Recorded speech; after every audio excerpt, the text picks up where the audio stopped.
ನಮಸ್ತೆ friends, welcome back to my channel Jaya Hegde Kannada YouTube channel. ನಾನು Jaya. Friends ನೋಡಿ, ಇದು ಆನ್ಲೈನಿಂದ ತರಿಸಿರೋವಂಥ ಗಾರ್ಡನಿಂಗ್ ಐಟಮ್.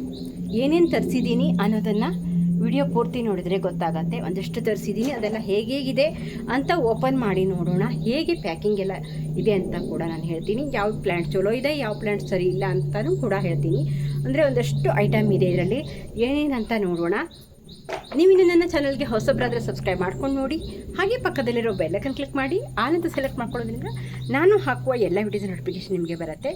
ಎಲ್ಲ ವೀಡಿಯೋಸನ್ನು ನೀವು ನೋಡ್ಬೋದು. ಹಾಗೆ ನನ್ನ ಇನ್ನೊಂದು ಚಾನಲ್ ಜೈ ಕನ್ನಡ ಸ್ಟೋರೀಸ್ ಅಂತ, ಆ ಚಾನಲ್ಗೂ ಸಬ್ಸ್ಕ್ರೈಬ್ ಮಾಡಿ ಸಪೋರ್ಟ್ ಮಾಡಿ ಅಂತ ಕೇಳ್ಕೊತೀನಿ. ಬನ್ನಿ ನೋಡೋಣ ಏನೇನು ತರಿಸಿದ್ದೀನಿ ಅಂತ ನೋಡ್ತಾ ಹೋಗೋಣ. ಫ್ರೆಂಡ್ಸ್, ನಾನು ಮೀಶೋದಿಂದ ಒಂದಷ್ಟು ಪ್ಲ್ಯಾಂಟ್ಗಳನ್ನು ತರಿಸಿದ್ದೆ. ಇಲ್ಲಿ ನರ್ಸರಿಲೆಲ್ಲ ಸಿಗದೆ ಹೋಗಿರುವಂಥ ಪ್ಲ್ಯಾಂಟ್ಗಳನ್ನು ನಾನು ತರಿಸಿದ್ದೆ. ಅದು ಯಾವ್ಯಾವುದು ಹೇಗಿದೆ ಅಂತ ನೋಡೋಣ ಬನ್ನಿ. ಒಂದಷ್ಟು ಪ್ಲ್ಯಾಂಟ್ಗಳನ್ನು ನಾವು ಈ ನರ್ಸರಿಯಲ್ಲೆಲ್ಲ ಹೋದರೆ ತುಂಬ ಕಾಸ್ಟ್ಲಿ ಅಂತಲೇ ಹೇಳ್ಬೋದು. ಆದರೆ ಗಿಡ ನಮಗೆ ಯಾವ ರೀತಿದು ಬೇಕೋ ಆ ರೀತಿ ಇದನ್ನು ಆಯ್ಕೆ ಮಾಡ್ಕೋಬೋದು. ಆದರೆ ಇಲ್ಲಿ ನಾವು ತರಿಸಿರೋದು ಎಲ್ಲವೂ ಅದೇ ಸಿಗಲ್ಲ. ಆದರೆ ನೋಡಿ, ಇಲ್ಲಿ ಅಜೇಲಿಯಾನ ತರಿಸಿದ್ದೆ. ತುಂಬ ಚೆನ್ನಾಗಿತ್ತು ಈ ಪ್ಲ್ಯಾಂಟ್ ಅಂತೂ. ನೀವು ತರಿಸ್ಕೋಬೋದು. ನಾನು ಇದರ ಸ್ಕ್ರೀನ್ ಮೇಲೆ ಇದನ್ನು ಹಾಕ್ತೀನಿ, ಕೋಡನ್ನು ಹಾಕ್ತೀನಿ, ಮತ್ತು ನಿಮಗೆ ಡಿಸ್ಕ್ರಿಪ್ಷನಲ್ಲಿ ಅದರ ಲಿಂಕನ್ನು ಕೊಡ್ತೀನಿ, ಬೇಕಾದರೆ ತರಿಸ್ಕೊಳ್ಳಿ. ಅಜೇಲಿಯಾ ಇದು ಡಬಲ್ ಫೆಟಲ್ಲು, ತುಂಬ ಚೆನ್ನಾಗಿದೆ ಅಂತಲೇ ಹೇಳ್ಬೋದು. ಈ ಗಿಡ ಅಂತೂ ಮೊಗ್ಗೆಲ್ಲ ಬಿಟ್ಟಿದೆ. ಇದೇ ರೀತಿ ಪ್ಲ್ಯಾಂಟ್ ನಿಮಗೂ ಸಿಗುತ್ತೆ ಅಂತ ನಾನು ಹೇಳೋಕ್ಕಾಗಲ್ಲ, ಯಾಕಂದರೆ ಒಂದೊಂದು ಅದು ಔಟ್ ಆಫ್ ಸ್ಟಾಕ್ ಅಂತ ಬರುತ್ತೆ. ಹಾಗಾಗಿ ನೀವು ತರಿಸ್ಕೋಬೋದು, ಇಲ್ಲಾಂದರೆ ಬಿಡ್ಬೋದು, ಅದು ನಿಮ್ಮ ಆಯ್ಕೆ. ನೋಡ್ಬೋದು, ಇಲ್ಲಂತೂ ನನಗೆ ತುಂಬ ಚೆನ್ನಾಗಿತ್ತು ಈ ಅಜೇಲಿಯಾ ಪ್ಲ್ಯಾಂಟು. ನೋಡಿ, ಅದನ್ನು ಈ ರೀತಿ ಪ್ಯಾಕ್ ಮಾಡಿದ್ದಾರೆ.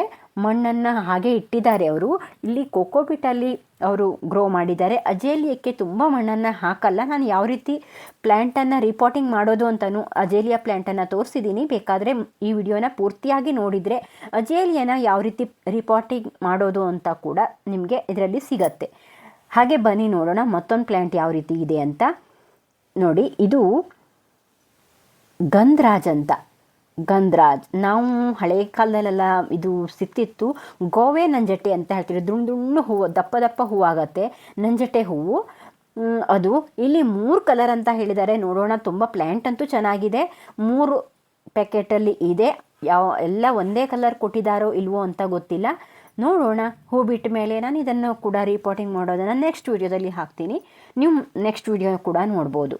ಹಾಗೆ ನೋಡಿ, ಇಲ್ಲಿ ನಾನು ಅಡೇನಿಯಂ ಪ್ಲ್ಯಾಂಟನ್ನು ತರಿಸಿದ್ದೆ. ಅಡೇನಿಯಮ್ಮು ಇದು ಕಾಂಬೋ ಆಫರ್ ಅಲ್ಲ, ಇದು ಒಂದೇ ಪ್ಲ್ಯಾಂಟ್ ಇರೋದು. ಇದು ಚೆನ್ನಾಗೇ ಬಂದಿದೆ ನೋಡಿ.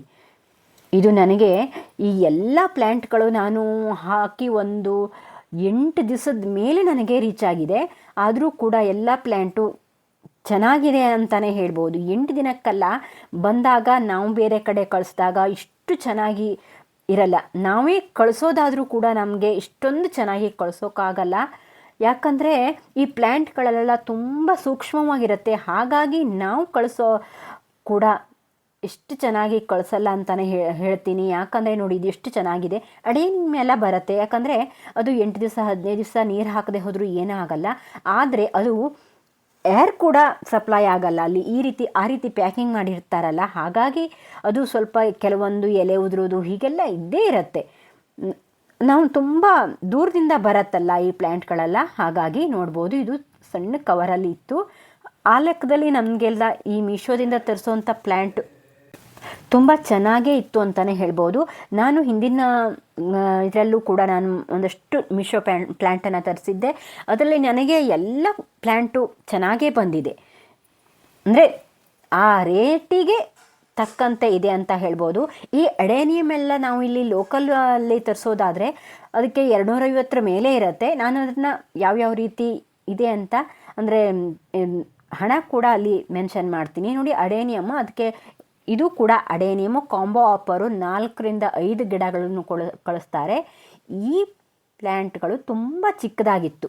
ನೋಡ್ಬೋದು ನೀವು ಇಲ್ಲಿ, ತುಂಬ ಚಿಕ್ಕ ಪ್ಲ್ಯಾಂಟು. ಈ ಕಾಂಬೋ ಆಫರಲ್ಲಿ ಬಂದಿರೋವಂಥ ಪ್ಲ್ಯಾಂಟ್ಗಳೆಲ್ಲ ತುಂಬ ಚಿಕ್ಕದಾಗಿತ್ತು. 5 ಇದೆ ಅಂತ ಅನಿಸುತ್ತೆ. ನೋಡಿ, ಎಲ್ಲ ಕಲರ್ಸು ಇದೆ ಅಂತ ಹೇಳಿದ್ರೆ ನನಗೆ ಇಲ್ಲಿ ಅಡೇನಿಯಮ್ ಎಲ್ಲ ಸಿಕ್ಕಿರಲಿಲ್ಲ. ಹಾಗಾಗಿ ನಾನಿದು ತರಿಸಿದ್ದೆ. ಇಲ್ಲಿ ಅಡೇನಿಯಮ್ನ ನಾವು ಲೋಕಲ್ ಇದರಲ್ಲೆಲ್ಲ ತರಿಸೋದಾದರೆ ತುಂಬ ಕಾಸ್ಟ್ಲಿ ಇರುತ್ತೆ, ಸ್ವಲ್ಪ ದೊಡ್ಡ ಸೈಜ್ ಗಿಡ ಕೂಡ ಇರುತ್ತೆ. ಆದರೆ ನಮಗೆ ಇಲ್ಲಿ ಯಾವುದೇ ಕಲರ್ ನನ್ನ ಹತ್ರ ಇಲ್ಲದೇ ಇರೋದ್ರಿಂದ ಯಾವ ಕಲರ್ ಆದರೂ ನನಗೆ ಪರವಾಗಿಲ್ಲ ಅಂತ ನಾನು ಈ ಗಿಡಗಳನ್ನು ತರಿಸ್ಕೊಂಡೆ.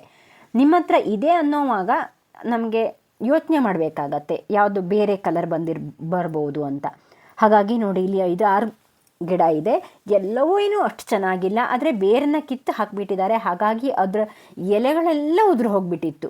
ಈ ರೀತಿ ಬೇರನ್ನು ಬಿಡಿಸಿ ಹಾಕಿದಾಗ, ಮಣ್ಣಿಂದ ಬೇರೆ ಮಾಡಿ ಹಾಕಿದಾಗ ಎಲೆಗಳೆಲ್ಲ ಉದುರೋ ಸಾಧ್ಯತೆ ಇರುತ್ತೆ. ನೋಡಿ, ನಾನು ಇಷ್ಟು ಪ್ಲ್ಯಾಂಟನ್ನು ಇವತ್ತು ತರಿಸಿದ್ದೆ. ಟೋಟಲ್ ಒಂದು 500-600 ರೂಪಾಯಿ ಆಗಿದೆ ಅಷ್ಟೇ.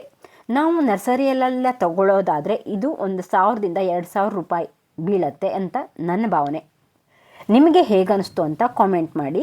ನೋಡಿ, ನಾನಿಲ್ಲಿ ಅಜೇಲಿಯಾ ಗಿಡನ ನೆಟ್ಟು ತೋರಿಸ್ತೀನಿ. ಅಜೇಲಿಯಾ ತುಂಬ ಚೆನ್ನಾಗಿದೆ. ನಾನು ಇದನ್ನು ಹಾಗೆ ಬಿಡಲ್ಲ, ಯಾಕೆಂದರೆ ಅದು ಮಣ್ಣಿಂದ ಬೇರೆ ಇದೆ ಮತ್ತು ಮೊಗ್ಗು ಕೂಡ ಇದೆ. ಹಾಗಾಗಿ ಈಗಲೇ ನಾನು ಈ ಪ್ಲ್ಯಾಂಟ್ಗಳನ್ನೆಲ್ಲ ನೆಟ್ಟು ಬಿಡ್ತೀನಿ. ಕೇರಿಂಗ್ ಕೂಡ ನಾವು ಅದನ್ನು ಮಾಡಬೇಕಾಗತ್ತೆ. ನೋಡ್ಬೋದು, ನಾನಿಲ್ಲಿ ಅಜೇಲಿಯಕ್ಕೆ ಮಣ್ಣನ್ನು ಸ್ವಲ್ಪ ಕಡಿಮೆ ಹಾಕಿ ಈ ಮರದ ಹೊಟ್ಟು ಇಲ್ಲ ಅಂದರೆ ಎಲೆಗಳ ಹೊಟ್ಟು ಈ ರೀತಿದ್ದನ್ನೇ ಹಾಕಬೇಕಾಗತ್ತೆ.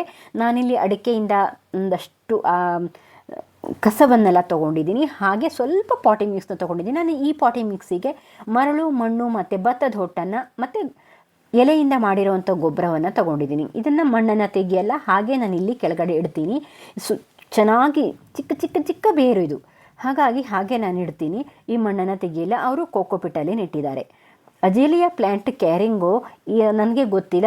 ಇನ್ನು ಮುಂದಿನ ವರ್ಷ ನಾನು ಇದ್ರ ಕೇರಿಂಗನ್ನು ಹೇಗೆ ಮಾಡಿದ್ದೀನಿ, ಹೇಗೆ ಮಾಡಿದರೆ ಅದು ಹೇಗೆ ಚೆನ್ನಾಗಿ ಬರುತ್ತೆ ಅಂತ ನಾನು ಮುಂದಿನ ವರ್ಷ ನಾನು ಇದನ್ನ ಹೇಳ್ತೀನಿ. ನಾನು ಈಗ ಫಸ್ಟ್ ಟೈಮ್ ತರಿಸಿರೋದ್ರಿಂದ ಅಷ್ಟೊಂದು ಚೆನ್ನಾಗಿ ಗೊತ್ತಿಲ್ಲ. ನಾನು ತಿಳ್ಕೊಂಡಿರೋದನ್ನು ಇಲ್ಲಿ ಸ್ವಲ್ಪ ಹೇಳ್ತೀನಿ. ಇದಕ್ಕೆ ಕೋಲ್ಡ್ ವೆದರ್ ಆಗುತ್ತೆ.